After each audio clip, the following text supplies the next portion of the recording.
I was once a witch. After finally saying yes to her persistent roommate's invitation to an intervarsity large group, Sarah Sumpalek heard a striking message about altars and sacrifices. She knew about altars and sacrifices.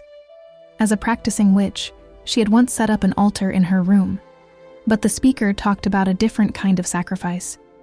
Explaining Old Testament passages about the sacrifices of Elijah and Isaac, the speaker discussed what it means for Christians today to be living sacrifices to God. "You mean God wants all of me?" she asked herself. That night, she prayed to God for the first time. "I don't know why you want me, but if you're real, I'll be yours." Ouija boards, seances, hypnotism, and spells were all part of Sarah's experience growing up. At a young age, Sarah was introduced to witchcraft by her father, from whom she learned two things: that the occult was truth and Christianity was false. While Sarah's mother believed in an ambiguous form of deism and would occasionally take Sarah and her sister to church, her father dismissed church as a crutch for weak people. Instead, Sarah's father taught her that she had special powers and was called to follow in his footsteps by pursuing witchcraft. When she was 13, Sarah's father handed her an old hardcover book of witchcraft from a basement bookshelf, initiating Sarah into the occult.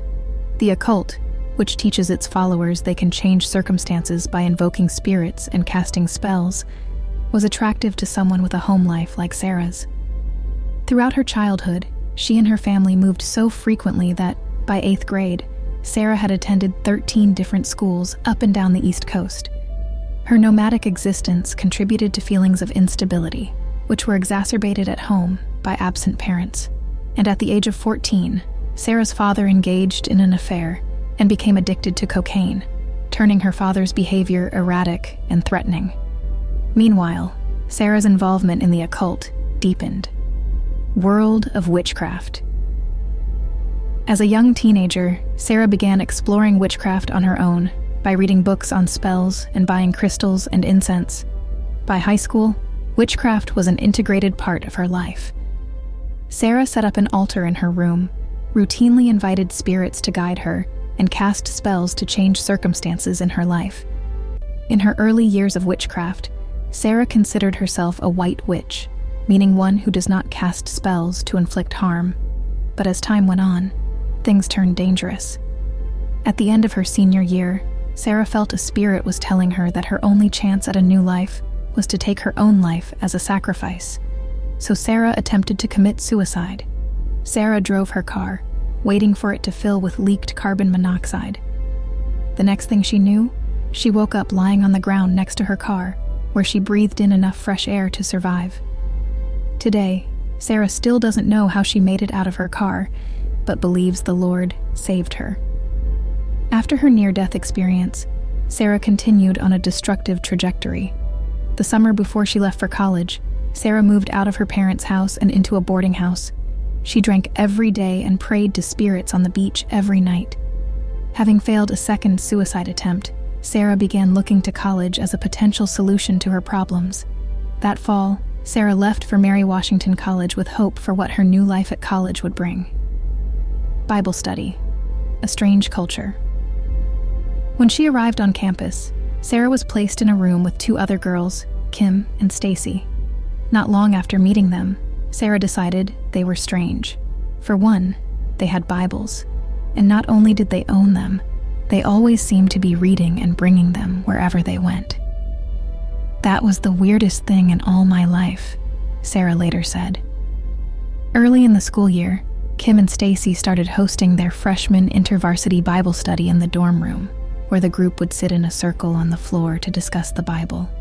To Sarah, it was like an alien culture, one she tried to avoid every week. Meanwhile, her roommates persisted in inviting her to every intervarsity event they attended, only to be turned down each time. And then one week, Sarah stuck around for Bible study. She kept a safe distance from the discussion circle, but she listened while pretending to study. Sarah didn't understand anything that was being said, and yet she was fascinated. All I knew was that those people had something I didn't. I was seeing peace in their life. There was absolutely no peace in my life, but they had true peace. Intrigued more and more by her roommates, Sarah finally agreed to attend an intervarsity event right before Thanksgiving break. At the intervarsity meeting, Sarah listened to a visiting pastor speak about biblical sacrifices. It became clear that her sacrifices and altars were a perversion of something much greater. God was asking her to lay down her life as a sacrifice because he loved her, and in laying down her life, Sarah could have the new life she had been searching for.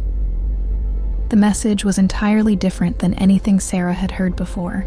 This God cared about her and wanted her to know him. Moved by the message, she found a quiet place outside, knelt in the grass, and prayed. After that night, Sarah never turned to witchcraft again. A new life. In the first year of her faith, Sarah faced obstacles. Her parents were angry at the news of her becoming a Christian. She had to confront an old lifestyle of drinking.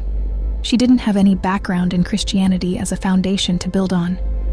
Even as Sarah struggled in her understanding of how to live as the new person she had become, she never doubted that her faith in God was real. From the moment she made a decision for Jesus, Sarah soaked up everything she could that had to do with her newfound faith. As a sophomore, Sarah burned every remnant of her witchcraft past. "It was me putting a stake in the ground, saying I don't belong to that world anymore," Sarah said. In her last 2 years of college, Sarah experienced a shift from simply exploring Christianity to surrendering her whole life to Jesus. By the end of her time in college, Sarah had come into a deep relationship with the Lord. Her life was rooted in Jesus, and she knew it wouldn't go away when she left campus. Sarah found herself drawn to working with youth. Upon graduation, she worked in the adolescent wing of a psychiatric facility. 2 years later, Sarah returned to school for her teaching license and started teaching. But soon after, God would call her to yet another career involving teens. Telling stories. While teaching, Sarah was also involved with her church's youth group. There she met a young girl who caught her attention. Sarah could tell this girl was putting on a facade. The girl knew what to say and how to play the role of a Christian. But it was fake. As Sarah began to wonder about that girl's life, she felt God telling her to write the girl's story, the inspiration for what would become a book series entitled Becoming Becca. Sarah spent that summer off from school writing her first novel, which she finished later that year. Without any experience to draw on, Sarah entered into the new world of writers' conferences and book publishing.